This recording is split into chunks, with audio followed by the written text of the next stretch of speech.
Good afternoon. Hopefully I can be heard. Am I on that? Okay. Welcome to the Effects of Economic Climate on Business webinar. Just so you know, this is part of our exit strategy series that Sunbelt Business Advisors offers to our clients. These webcast presentations are here to inform business owners so that when the time is right for you to move on to your next venture or retirement, you're going to be well positioned to minimize taxes and maximize what you walk away with at the closing. And I think that's probably everybody's concern. So I'm Joan Young, the president of Sunbelt Business Advisors. Sunbelt's the largest business brokerage network in the world with I think we have over 240 offices worldwide now. Our office is based in San Jose, and I've been helping buyers and sellers come together for over 31 years. Today, our guest speaker is Mark Rothfeld, and he's Vice President of Wells Fargo and a Senior Business Development Officer. In 2000, Mark was named Rookie of the Year. He was setting all-time rookie funding records, and we are just so honored to have him educate us today. He's been a consistent top 10 producer each year and was recognized as the National Sales Champion in 2 years, 2003 and 2007, while setting an all-time company-wide funding record. His strong client relationships, and Mark has worked with many of my clients, his community service and unrivaled financial insights have allowed him to gain the respect of both clients and coworkers. One thing that I've recognized about Mark is he's very creative, and if there is a way to get your business funded, Mark will definitely do that. So Mark is going to discuss today the ins and outs of new laws around the SBA and to help you determine if your business is SBA financeable. So we will leave around 5 minutes at the end for Q&A, and if you'll notice, there's a box in the left-hand corner of your screen, and you can write in any questions, and we'll cover those at the end, just as many as we can. And if we didn't get to your question at the end, please feel free to call me directly or Mark, and we'll definitely take care of your question. So let's get started.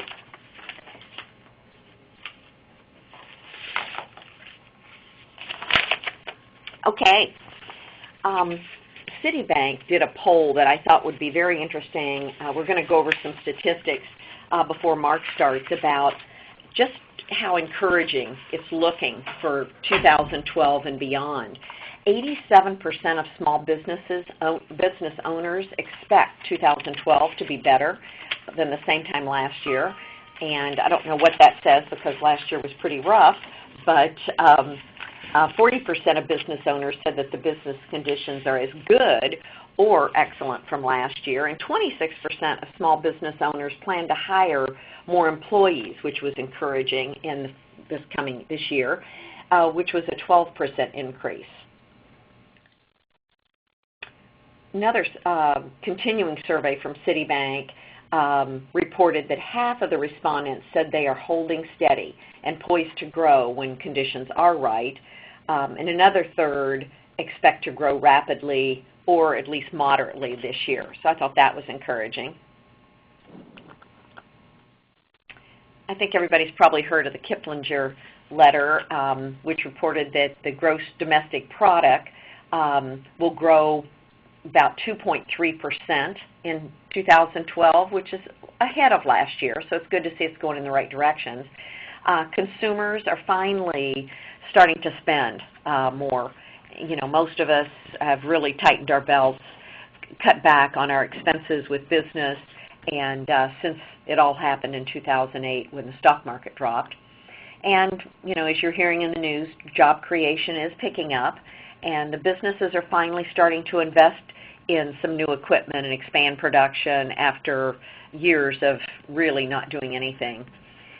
And the fear of severe crisis in Europe are lower, and housing will be a small plus to the economy after negative growth for the past few years, which I thought was encouraging.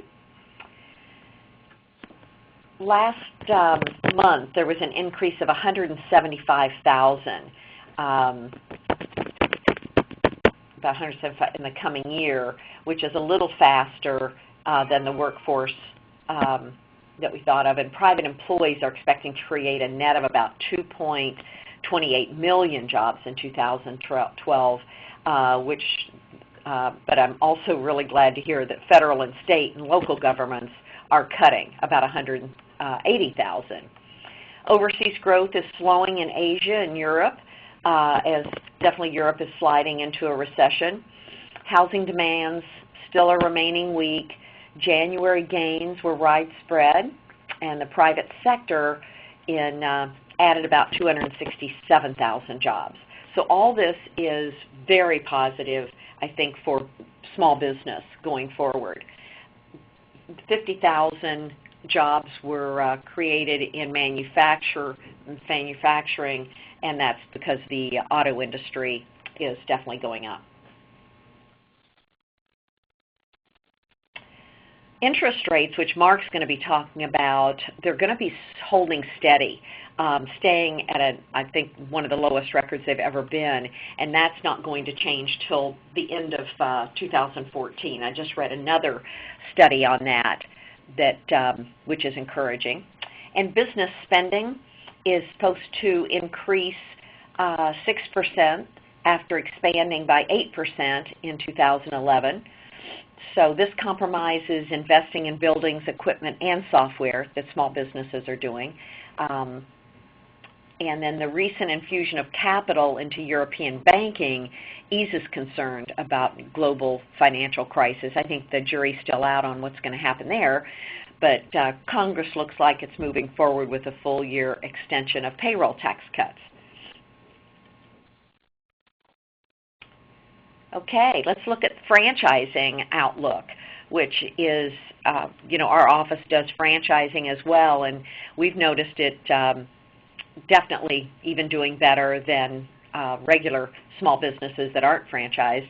This looks like it's not a huge increase, but just a little under 2% growth expected for this year. Employment is growing up. Economic output, an increase of $37 billion. And the gross domestic product contribution definitely up from $439 billion to $460 billion. So that's an increase of $21 billion, which is encouraging. So now I would like to turn it over to Mark Rathfield. I don't know if Mark was on to hear my rave reviews about him. I was. Thank you so much, good, Joan. Mark. Good. We're glad to have you here today, Mark. Fantastic. Well, thanks for the opportunity, Joan. I really appreciate it. Sure.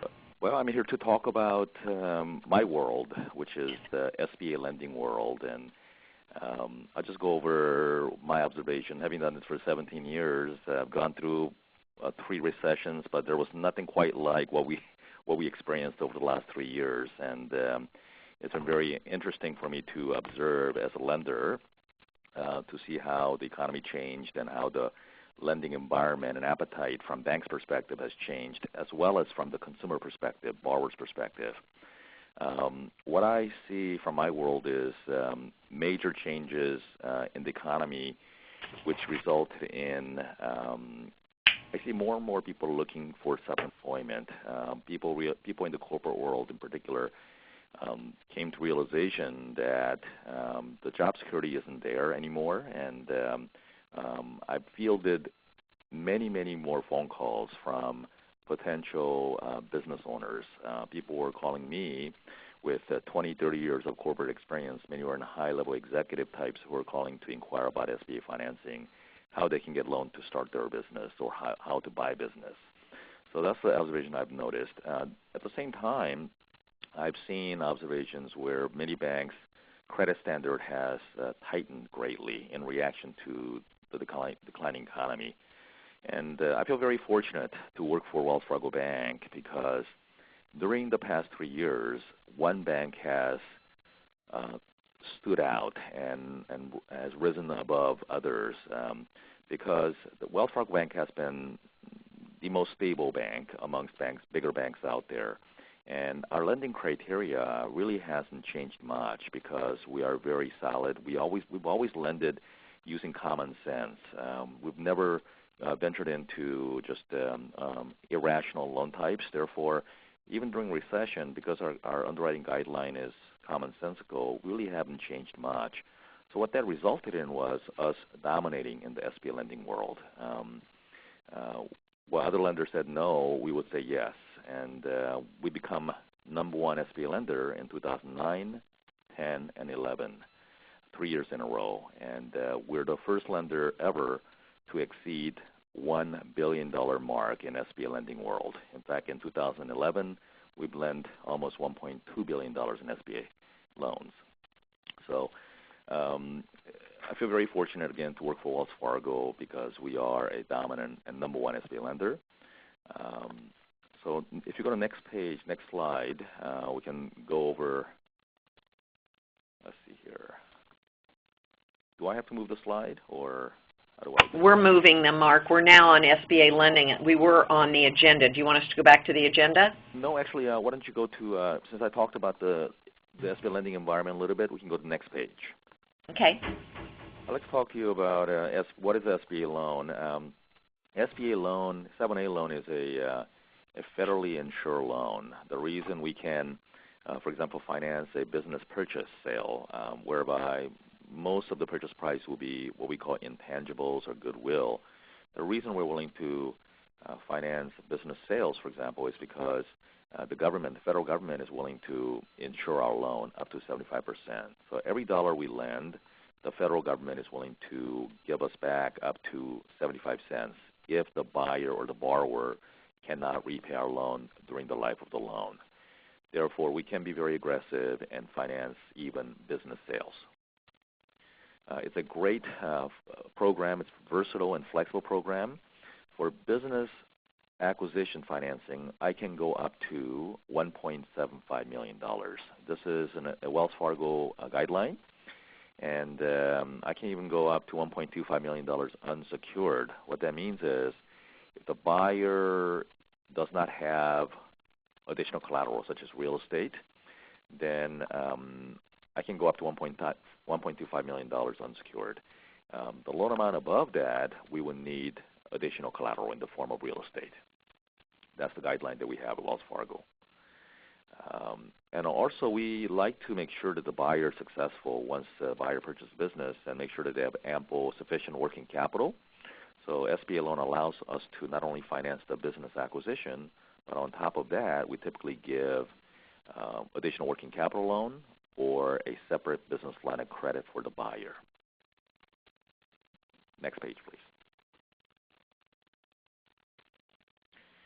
There are several advantages of SBA loan. It's a low down payment program, mainly because we have government's guarantee behind it, so we can take more risk. So I can finance up to 85% of the purchase price, and the loan term is longer than conventional financing options. It's 10 years fully amortized, and there is no prepayment penalty. So a business owner can run the business, and with any extra cash flow, they can pay down the loan as fast as they would like without worrying about paying penalty. Next slide, please. So when we were to finance a business acquisition, we have a certain profile we do look at. I'm sharing with you our general underwriting guidelines, and most important criteria when we finance a business acquisition is the historical financials on the seller. We will review seller's last 3 years' tax returns, and our main focus will be last 2 years, more importantly, most recent full year, plus the interim period. The business has to demonstrate loan repayment ability. Later in my presentation, I'll talk to you about how we calculate actual ratios in a very simple manner. But I would say most important factor is the seller's historical performance. And we understand the recession impacted many businesses, and given that this is 2012, our focus will be mostly in 2011 and 2012 interim period.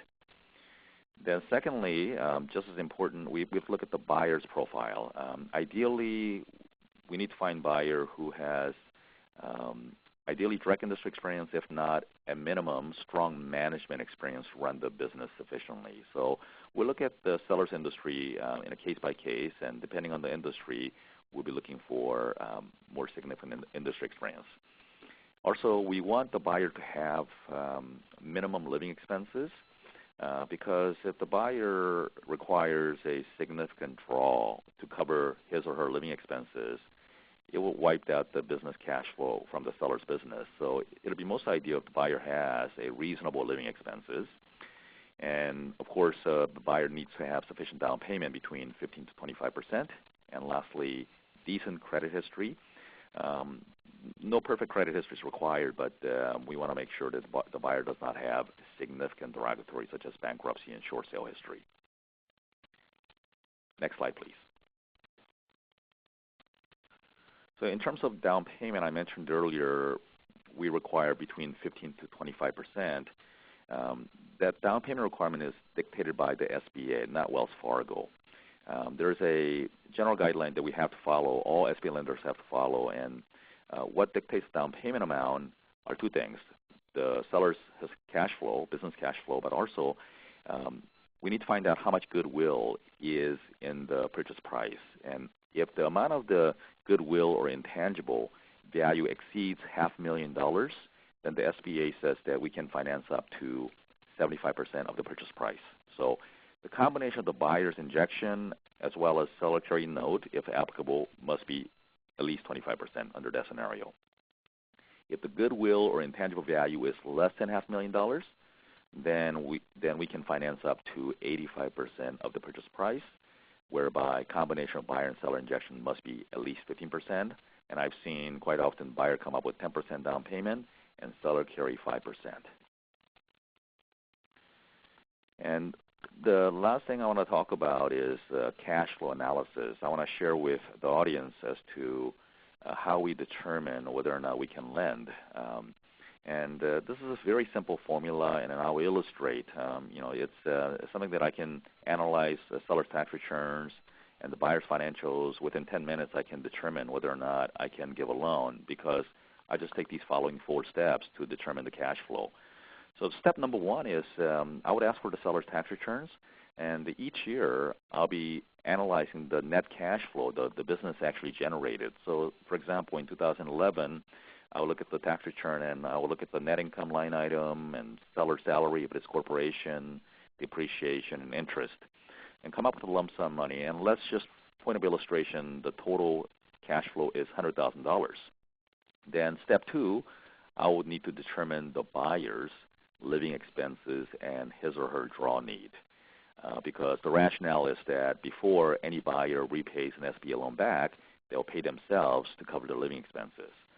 So that's why it's important to find a buyer who does not have significant draw or living expenses because of this step 2.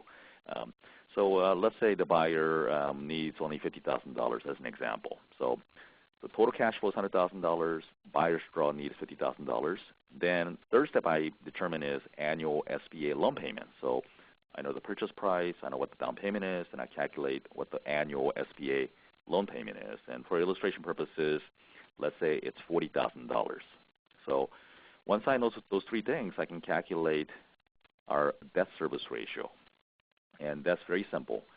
Step number 1 was $100,000 as an illustration. Step number 2, living expenses $50,000. So $100,000 minus $50,000. The remaining net cash flow of $50,000 is divided by the annual SBA loan payment, which, for example, is $40,000. The ratio between $50,000 and $40,000 is 1.25. That's the debt service ratio.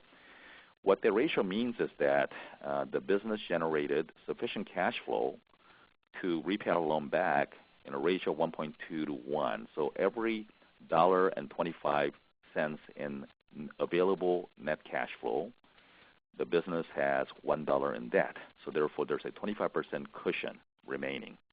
That's the comfortable ratio that we want for ideally for the recent 1 year plus the interim period. So that'll be 2011 and the interim period 2012. So as you can see, the formula we use is a very simple formula to determine cash flow. And frankly, I think many businesses, more and more businesses, meet this very loose requirement because I find that here in the Bay Area, most companies financial conditions have improved gradually from 2009 at the bottom to 2010 and 2010 to 2011. So therefore, I find that more and more businesses are eligible for financing under the SBA guideline that we have here. So that's what I see, and I feel like I'm a microcosm of the Bay Area economy because I service small businesses all over the Bay Area in various sectors. I'd like to talk to you a little bit about Wells Fargo SBA Lending's track record. We started lending back in 1998, and we became one of the first national SBA preferred lender. What that means is the SBA trusts our ability to approve our loan that we can make a unilateral decision without their permission to make a credit decision. And therefore, we can close our SBA loan much faster than anybody else. And because, as I mentioned earlier, about our standing, the fact that we've been the stable lender for the past 3 years, we became #1 SBA volume lender 3 years in a row, 2009, 10, and 11, and we were named SBA Lender of the Year in 2011. And as you can see, the national lender ranking from last year, we simply dominate our lending world. You'll see Wells Fargo was #1 at $1.2 billion. Then we have Chase, J.P. Morgan Chase. Just note that J.P. Morgan Chase does not finance business sales acquisition. They primarily focus on real estate financing. And U.S. Bank, same thing. And Live Oak specialize in medical, dental, veterinary practice sales and building purchase. So really, among those lenders, we're the only lender that has appetite for business acquisition financing. Next slide, please.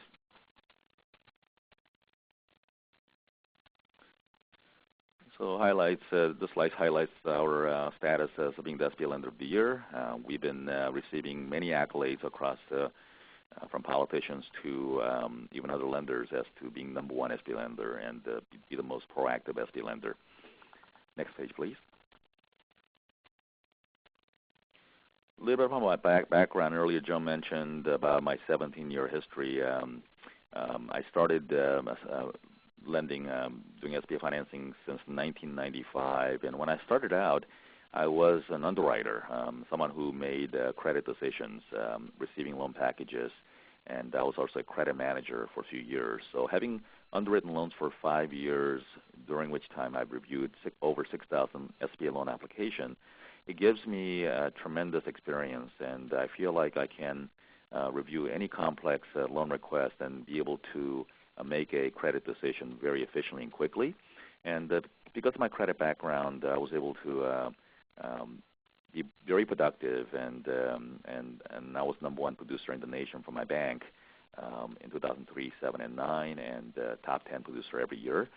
So I'll be, I think, a great resource for any sellers of the business or buyers of the business to pre-qualify an SBA loan request very efficiently and fast. So I really look forward to assisting you and answering any questions you may have about SBA financing. And you can call me, contact me anytime. I think, Mark, we have I have 2 questions here, and I encourage anybody on the line to write your questions in the left-hand box at the bottom. But one of our listeners is asking, can Wells Fargo lend on expansion of a business as well as lending money to a buyer to acquire their company? Expansion of the business for the buyer or for the seller? No, the seller. We have sellers on today. So if somebody wants to, they're not quite ready to sell their company and have it acquired, but they're interested in growth. Yes. And they want to, let's say, buy new equipment or expand and get a bigger facility, and they need to borrow. Do you do that? Perfect. Yes, I do. In fact, I would say about 30% of our SBA loan proceeds are used for business sales financing. Mm-hmm. Remaining 70% is used for the business expansion. For example, under the SBA guideline, I can finance up to 100% of the equipment purchase up to $2 million, sometimes higher. No injection or down payment is required for equipment purchase. The terms are typically 10 years, fully amortized with no prepayment penalty. Real estate purchase. These days, I'm very busy financing real estate purchase.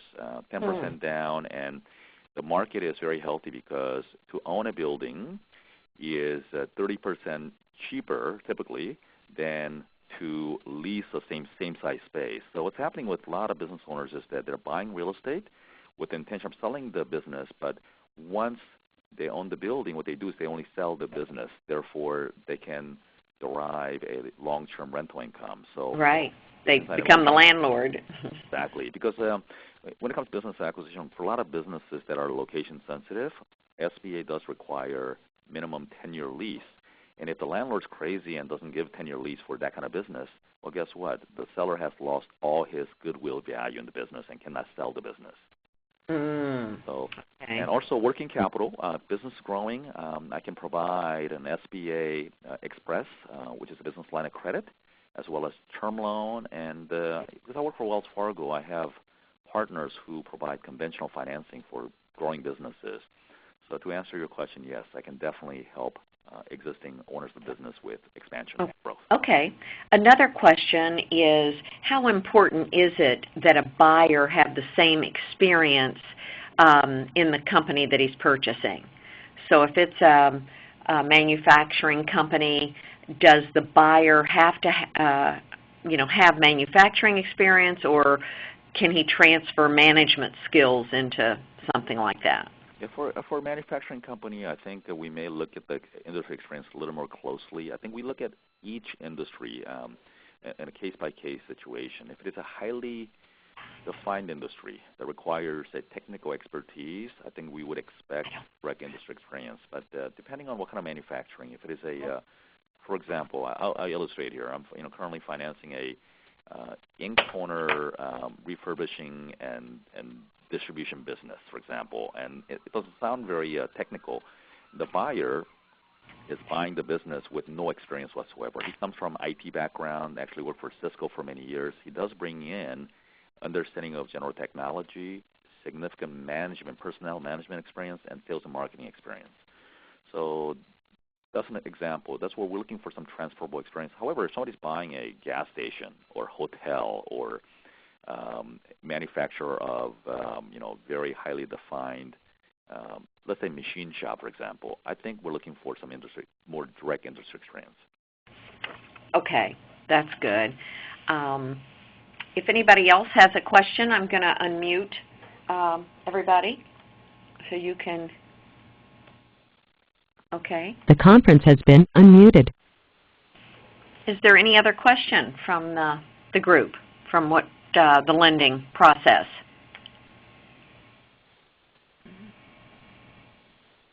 Okay. Mark, anything else about the criteria that I know in certain industries like manufacturing, it's very important, that they can transfer skills or, and I know in many industries, just by having a good, strong management, and they've had P&L responsibility as well as hiring and firing, and that can be done, especially if it's a franchise, correct?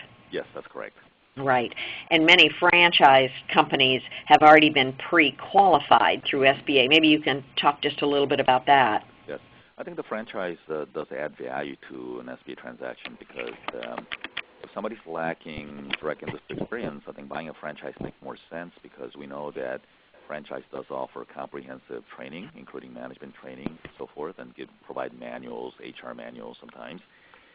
But again, really, I think I have to say that it really depends on the industry and the type of business the buyer's buying. So,